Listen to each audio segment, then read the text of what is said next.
juga semakin generasi semakin naik, jadi monitor bertukar pula menjadi skrin seperti yang berada di sebelah kiri ni. Okey, peranti masuk keluaran yang seterusnya adalah pencetak, mengeluarkan output pencetak, terdiri daripada 3 jenis: dot matrix, inkjet dan laserjet. Peranti keluaran yang seterusnya, pembesar suara.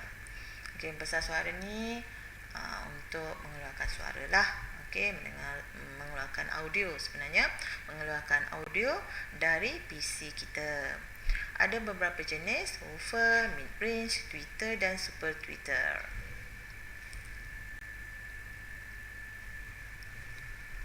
Okey, kita akan masuk kepada komponen pemprosesan yang berada di unit proses.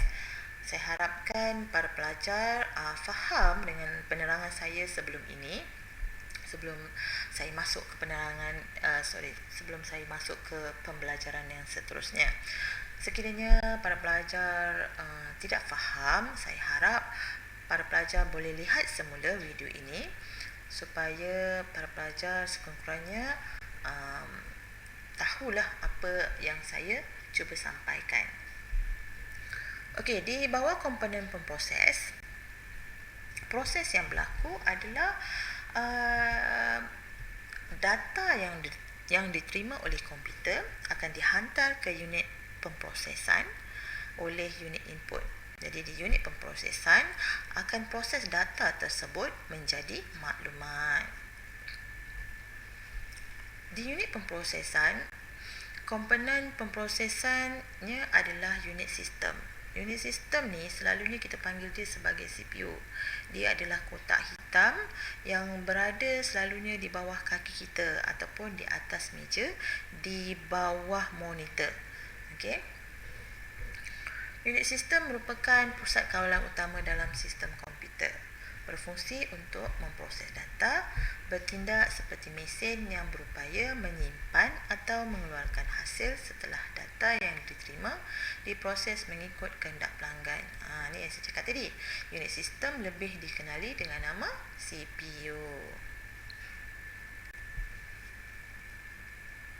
Okey, inilah dia unit sistem. Okey, kita panggil ni sebenarnya nama sebenar dia adalah sistem unit. Unit sistem bersama, tapi kebanyakan daripada kita menggelarkan dia sebagai CPU. Okay, apa yang ada di dalam CPU tu? Kita pun nak tahu kan. Di dalam CPU ada yang paling penting adalah casing lah. Okay, casing kena ada untuk menempatkan semua peranti-peranti unit sistem ni. Okay, kita ada yang floppy ni sebenarnya sekarang dah tak ada dah. Kita pun dah tak pernah pakai disket. Okay, floppy dah tak ada, tapi sebagai pengetahuan umum bolehlah. Okay, kemudian kita ada hard drive, optical drive. Sepatutnya untuk sekarang yang betul-betul berada di dalam sebuah unit sistem adalah hard disk, optical drive untuk membaca CD, RAM, prosesor, motherboard, power supply.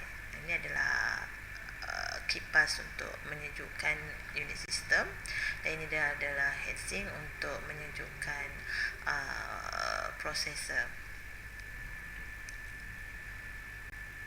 Okey, kita pergi kepada peranti unit sistem yang pertama, iaitu casing.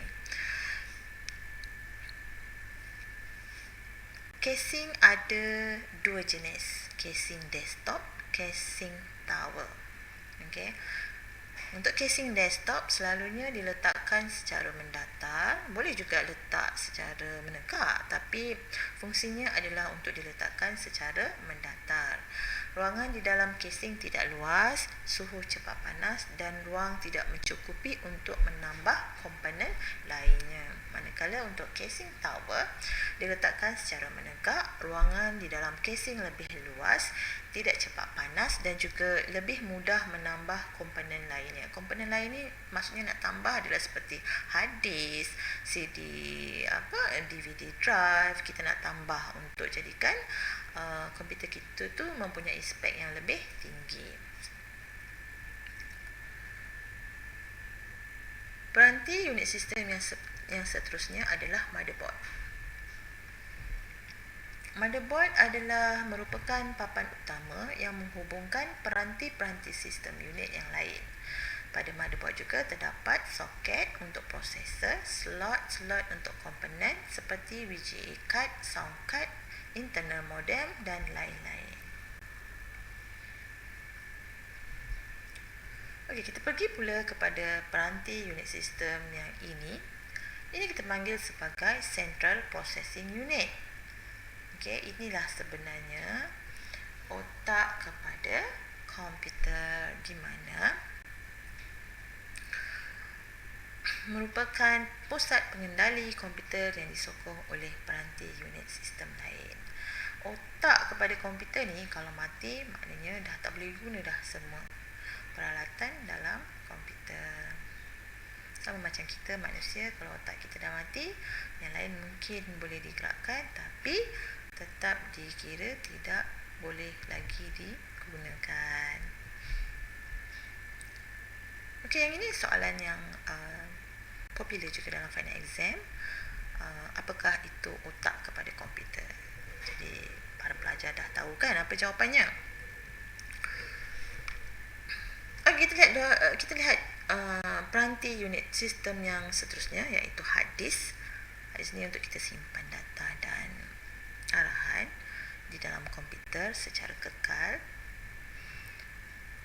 dan mempunyai storan yang dengan kapasiti yang lebih besar lah. RAM. Okey, Random Access Memory adalah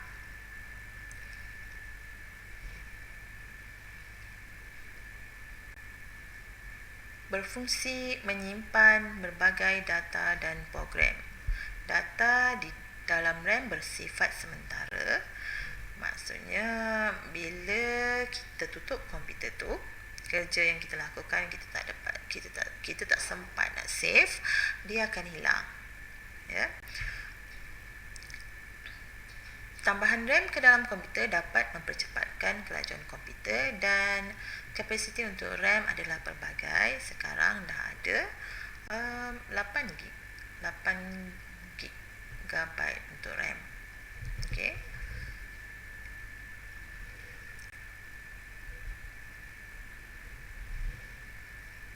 DVD-R driver, peranti unit sistem yang seterusnya, digunakan untuk membaca CD installer dan driver semasa proses instalasi dilakukan.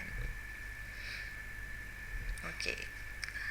Setakat itu saja peranti dalam unit sistem. Kalau boleh saya ulang, peranti-peranti unit sistem adalah seperti motherboard, casing, CPU, RAM, hard disk, DVD driver dan casing. Saya dah sebut belum casing tadi? Okay? Jadi saya harap para pelajar boleh ingatlah peranti yang berada di dalam unit sistem sebelum kita teruskan pembelajaran kita kepada peranti penyimpanan pula.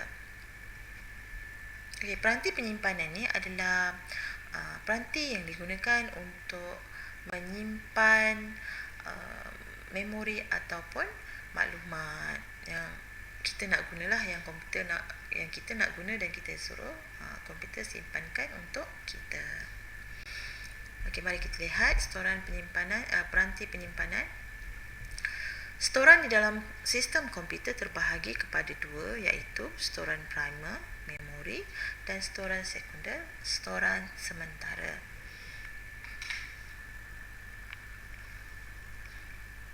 Untuk storan primer, terdiri daripada RAM dan ROM. Kedua-dua peranti ini berada di dalam unit sistem. RAM tadi saya dah tunjuk, manakala ROM pula berada di dalam motherboard. Okey, binaan ROM ini berada di atas motherboard. So RAM adalah ingatan capaian rawak, manakala ROM adalah ingatan baca sahaja. Ingatan baca sahaja maksudnya adalah